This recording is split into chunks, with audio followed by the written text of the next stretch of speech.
Hi, I'm Chris Lewis, firefighter for the Lakeville Fire Department, and welcome to another edition of On Call. The goal of this program is to educate and inform the citizens of Lakeville about their all-volunteer fire department. Let's take a look at what's coming up on this edition of On Call. It's been 10 years since the 9/11 attack. I will talk with Fire Chief Mike Meyer about changes to the fire industry during this time. Next, I will stop by Station 1 to check in with our rookie firefighters and see some of their training. Then I will bring you all the latest news and happenings around LFD. We learn how firefighters are training with our new water tender in the Chief's Report. We answer another viewer's question in Ask the Firefighter. And we'll wrap things up with Scratch the Fire Dog as he gets ready for the annual Fire Open House.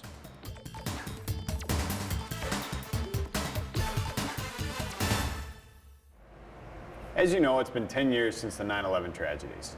For this segment, we're going to look at how those tragedies directly impacted Lakeville Fire and what changes we made. With us today is Chief Mike Myers, and he's going to talk about what we were like before and after the incident. Mike, thanks for joining us today. My pleasure. What are some of the biggest differences you've known before and after the 9/11 tragedy that has impacted Lakeville Fire?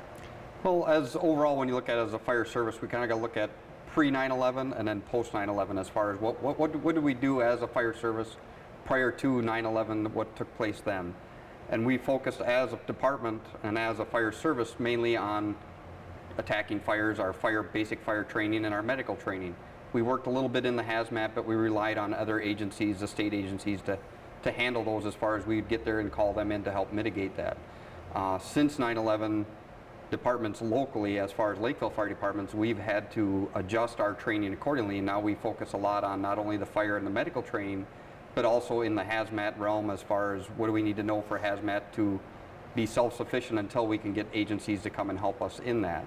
And then also in the weapons of mass destruction, being awareness trained as far as, the IEDs that we've seen come through from the Iraq and Afghanistan wars. So there's a lot more awareness training when it comes to terrorist events and what we have to be prepared for and have knowledge of in that. So our training has really stepped up quite a bit for a paid on-call department, that we have to ask our members to train not just on fire and medicals, but on those other items that have been added to our array of skills that we need to know.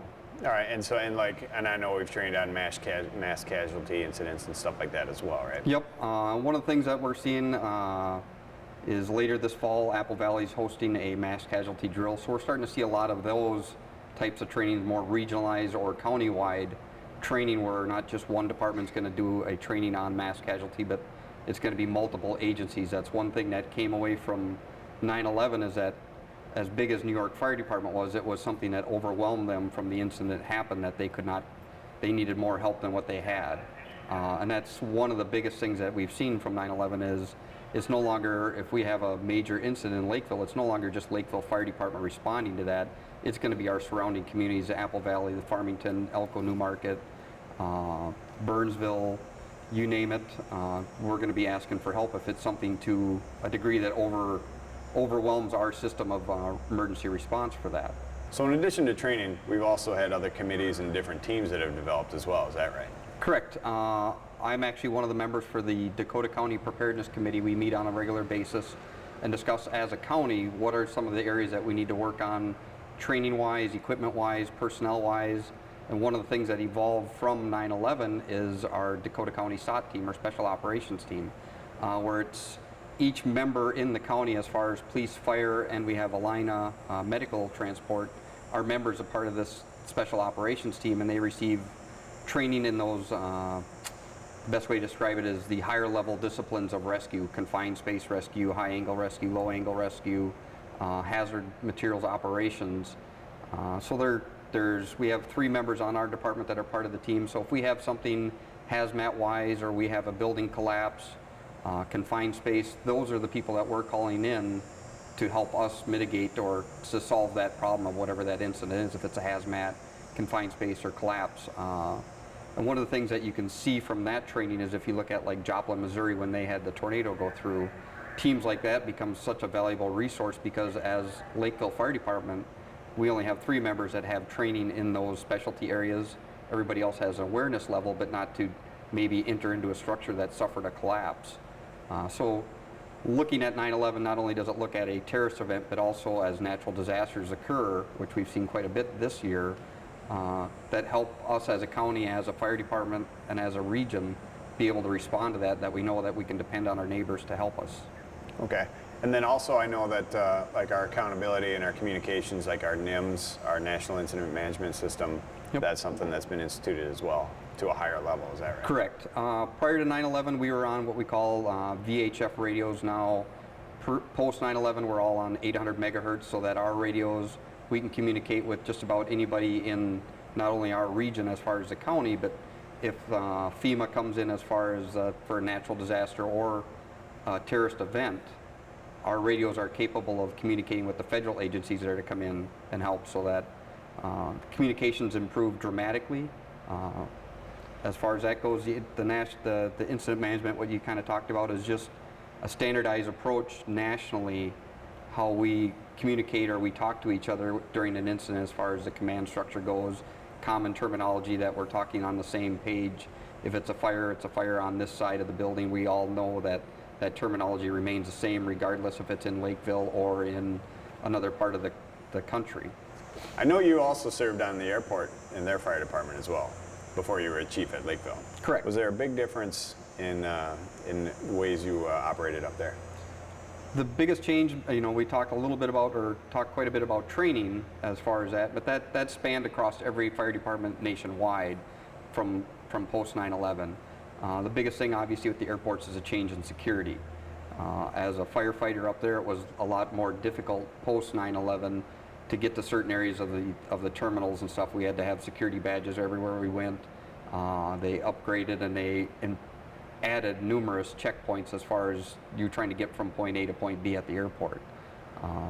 That was one of the major changes that we saw there, and just like we mentioned, kind of the training that we've had to go through as far as just a firefighter.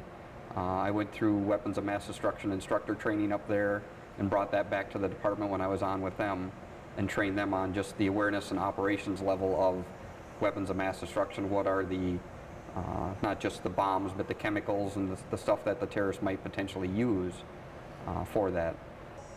Is there anything that Lakeville's doing, our fire department, to memorialize the 10th anniversary? Yes, starting September 1st, we partnered with a gentleman named Jan Stopperman, and he has a clear marker display and we're working through New York Fire Department, their Fire Officers Association, and it's their bravest, and inside of that there's the Bravest Scholarship, which is a scholarship fund that money that's raised for that scholarship fund goes to the fallen firefighters, or the firefighters that lost their lives on 9/11, goes to their family members, their sons and daughters. So it's kind of a fundraising deal, but it's also to remember that 10-year anniversary mark of 9/11. Well, Chief, thanks for joining us tonight and going over the differences and the impact that the September 11th tragedy had on Lakeville Fire.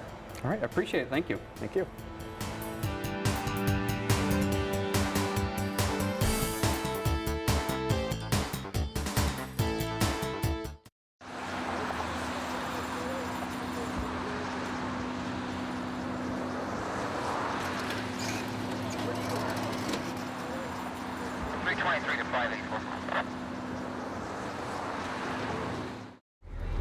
Tonight we're here with our rookies and doing their Firefighter 1 training.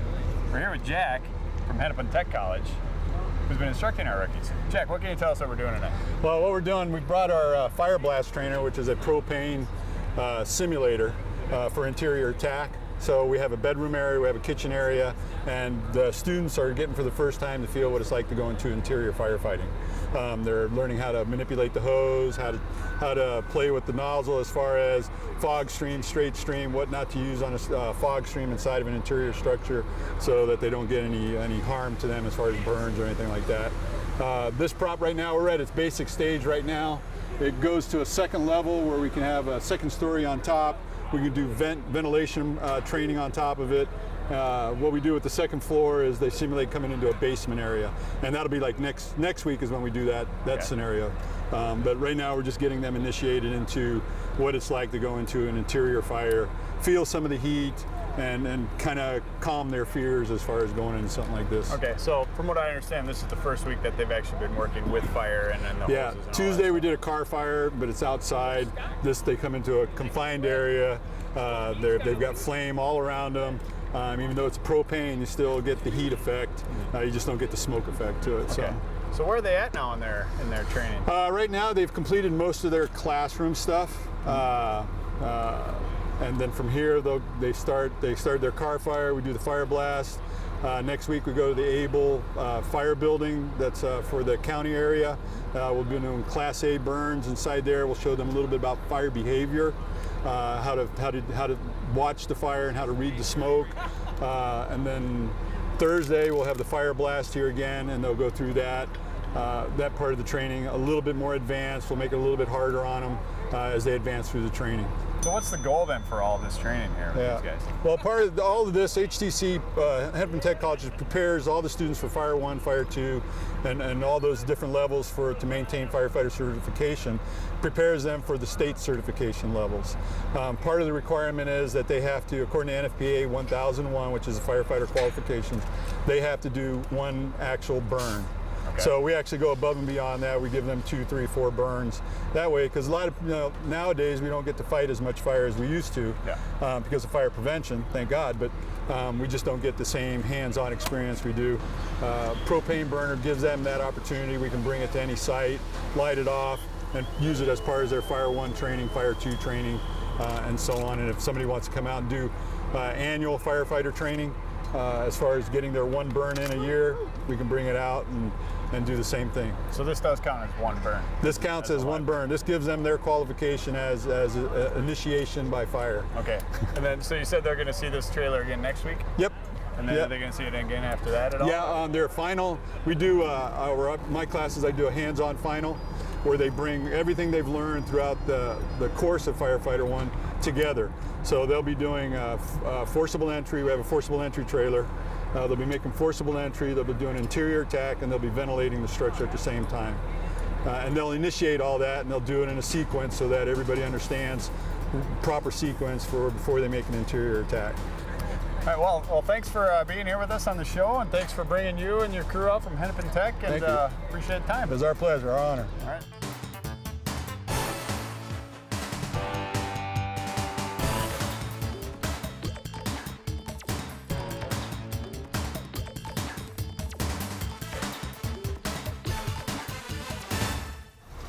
Now joining me is probationary firefighter Tabitha Calvin. Tabitha, why did you want to be a firefighter? I really like to help our community a lot, and it's something that's always been in our family. My father-in-law, Marv Calvin, he really inspired me to kind of become a firefighter and carry on that tradition. What have been some expectations that you had coming into the firefighter? I knew it was going to be really tough, especially, being a girl. I know I'd have to work a lot harder to get things done just because I'm a little bit smaller and everything. But I knew we were going to have a lot of fun. We were going to learn a lot of great skills, and I've met a lot of great people. Okay. And what have been some highlights so far in your training? Definitely the station I'm assigned to. One of the things I really enjoyed is being part of kind of a brotherhood, sisterhood, family type of thing. And Station 3, everyone's just awesome. I couldn't have asked for anything better. Yeah, I would agree. What about training-wise? What have you gotten to do? Training, ever since we started working with fire and really learning how to use the power tools and the K-12 saw and just going through the fire blast trailer and the car fires, that's probably one of my favorite parts. Well, Tabitha, thanks for joining us, and good luck with the rest of your training. Thanks.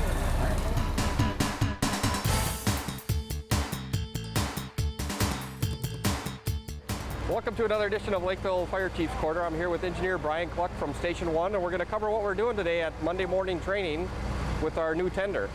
Welcome to the show, Brian. Thank you. Can you tell us a little bit what's happening behind us today?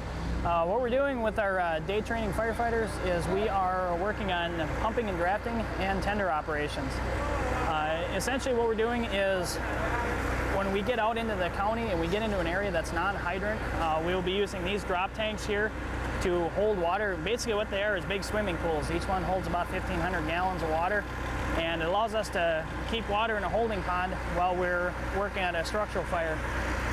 With our big tender here, what we what it allows us to do is shuttle that water from hydrant areas to non-hydrant areas where we have this tank set up. So we always have mobile waters, again, for areas that don't have hydrants. Okay, so what is the engineer that, what are they doing from the tank? Right now what they are doing is they are working on what we call a drafting operation. They're essentially pulling water out of the drop tanks through the black hard suction line there into the pump, and then they are pumping into another truck, which they are relay pumping into the second truck right now. Okay. And as the tender pulls away, they're going to head out to a hydrant and then they come back. Is there a tank that they fill first, or does it make a difference? On this particular setup, we just kind of fill whichever one is getting the lowest. If you notice here in between the two tanks, we have a transfer tube. That allows us with this particular engine to transfer water back from one tank to the other, so we don't need to switch back and forth from each tank as we're drafting water. That comes pretty crucial when you're out in the country and you need water. That we've got 3,000 sitting here, plus the tankers rolling through. It does. If we have these tanks full, we have our tanker or tender on the road, and if we're running mutual aid or assisting with other agencies, we can have many thousands of gallons in rotation on the road at a time, so we can get water to critical areas where we need it. Brian, I noticed that there's rubber balls floating in each of the tanks. Can you tell us kind of why we have those just versus having them floating around in there? Yeah, Mike, they kind of look like a toy, but the balls do serve a purpose. When these tanks start to get low, the draft siphon starts to form a venturi around it, and it'll actually start to pull in air, and the last thing we want to do is get air inside of the pump. We'll lose our draft, and we'll lose our ability to pump water. That ball, what it does is it'll fall into that venturi and keep the water, or keep the air from going inside of the pump. Yep, that's pretty crucial when you got people inside. You don't want to have any water or air going into the pump. They'll lose pressure. We don't want to lose our prime, especially if we've got people inside of a building when we have a working fire. All right. This is kind of the training that we do in the summertime when it's warm out versus the wintertime. It's hard to do this type of training. So today happens to be a nice hot day, so it's fun to play in the water also. Thanks, Brian, for coming to another edition of Chief's Corner, and let's enjoy the heat today. You're welcome, Mike. Thank you.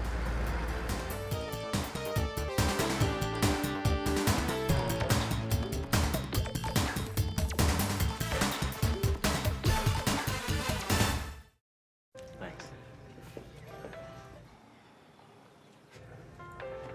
You believe this guy? Are you trying to start a wildfire?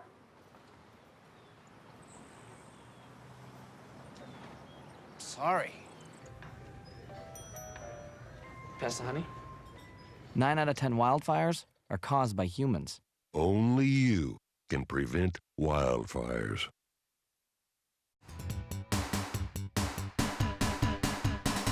Now it's time to highlight some recent news around the fire department. Back in July, LFD held its only fundraiser of the year, the annual waffle breakfast during Panaprog. About 1,700 plates were served, which is about the same as last year. All money raised goes to support the LFD Relief Association. Here's an overview of the second quarter statistics. As you can see, incident numbers are down for the quarter, but they are about the same for the first half of the year.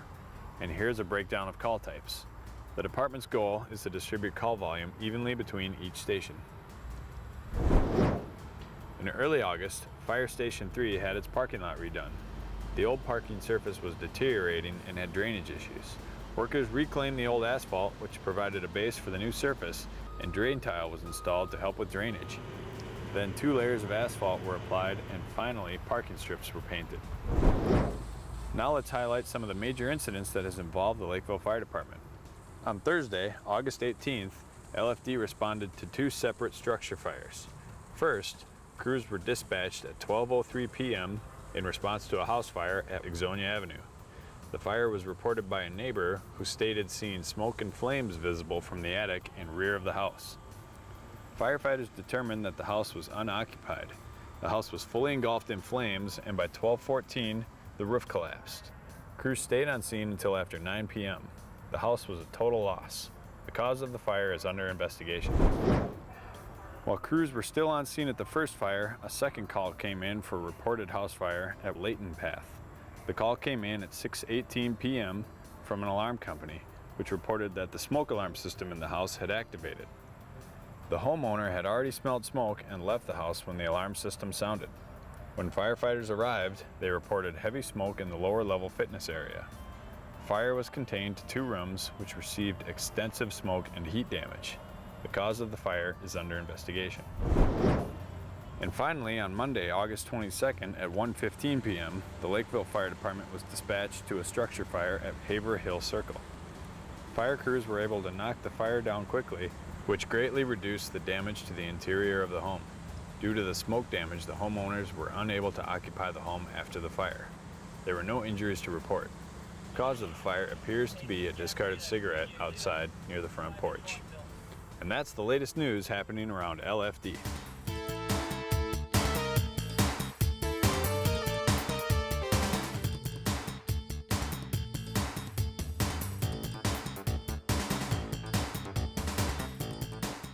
Hi, I'm Todd Rulin from Station 1.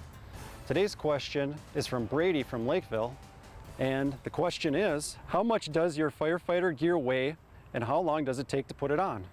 Well, Brady, our gear is broken up into four main things. We have our coat, we have our bunker pants with our boots that we keep installed inside of our pants, we have our helmet, and we have our air pack. And to demonstrate how much it weighs, we have a scale here, and I'll weigh myself to begin with, and I'll put all the gear on, and then we'll see what the difference in weight is. Okay, Brady, you might not be able to see the numbers, but I weigh about 203 pounds. All right, Brady, now we're gonna see how long it takes me to put my gear on. There should be a little timer in the corner to watch to see how long it takes.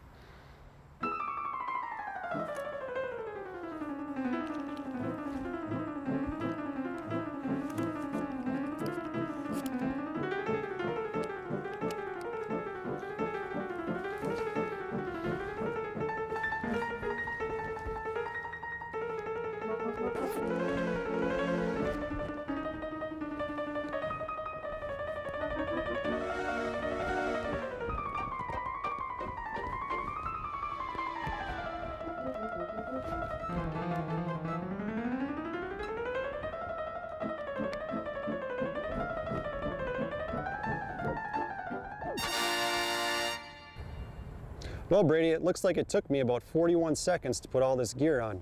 Now let's just see how much it weighs. I weigh 253 pounds. Well, Brady, it looks like it took me 41 seconds to put my gear on, and it weighs about 50 pounds.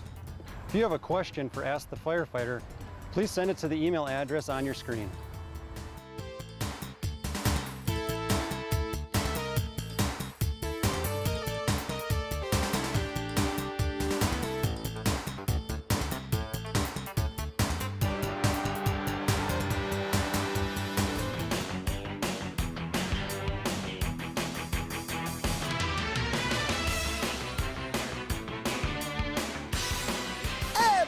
It is I, Scratch the Fire Dog, here for LFD's Kids Corner. Hey, Scratch loves to scratchy out of the fires, and guess what the Scratch is doing? He's getting all set for this year's fire department open house. I got my root beer, I got my cups, and I even got cookies, and all of this is going to serve hundreds and hundreds of patrons. Oh, I hope they get here soon. Oh, here we go. They should be coming pretty soon.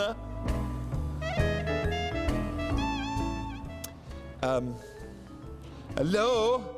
Hey, nobody showed up yet. Hope I got the right kind of cookies. Hey,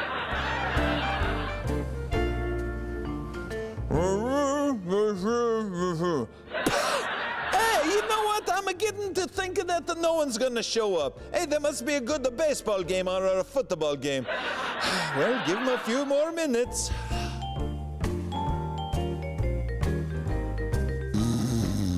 Oh, Mike Myers. Oh, Jay O'Connell, what are you doing with that bell?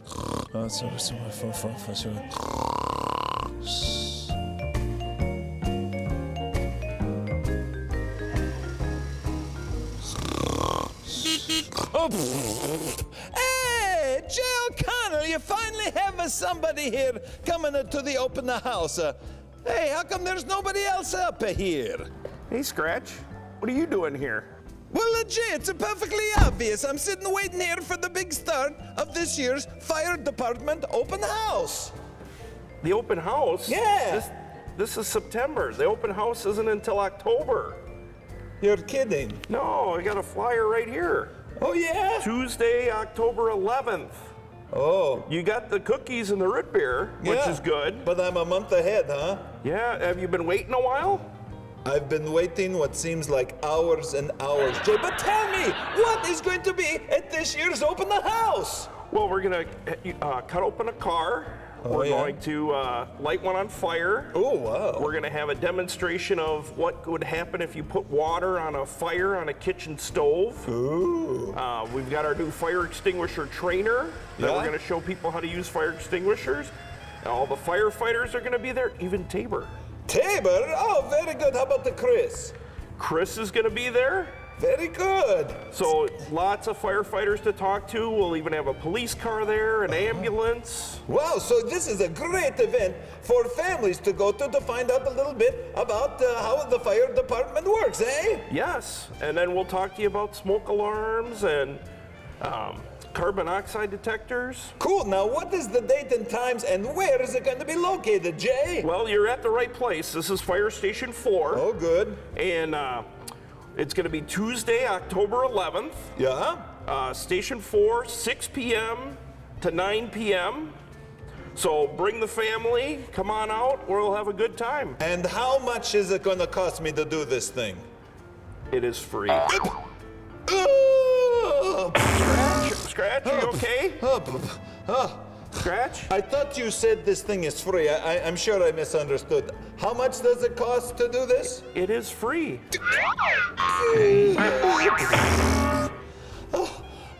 Hey, if it's free, I'm gonna bring my whole family. Watch them cut up a car, have them show me all this fun fire prevention stuff. Right, and if you go to the website, you'll get to see the flyer in case you forget. Oh, me forget? I would never forget, Jay. Well, what's the website again, Jay? LakevilleMN.gov. Ah, very good. Well, I'm primed and pumped for this year's Fire Department Open House, which happens in October. But, hey, well, we're waiting here, and we do have a month to go. Let's crack open the root beer and the cookies, could we? Well, I'll catch you later. I gotta run. Oh, I'm gonna take that root beer over here!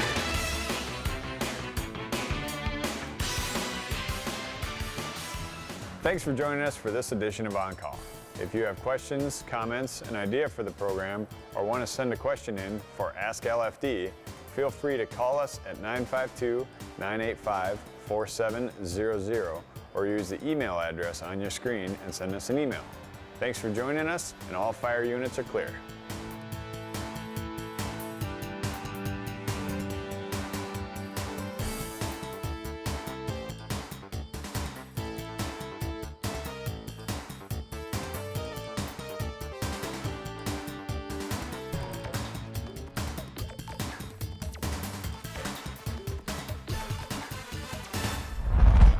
Could one of these people start a deadly fire?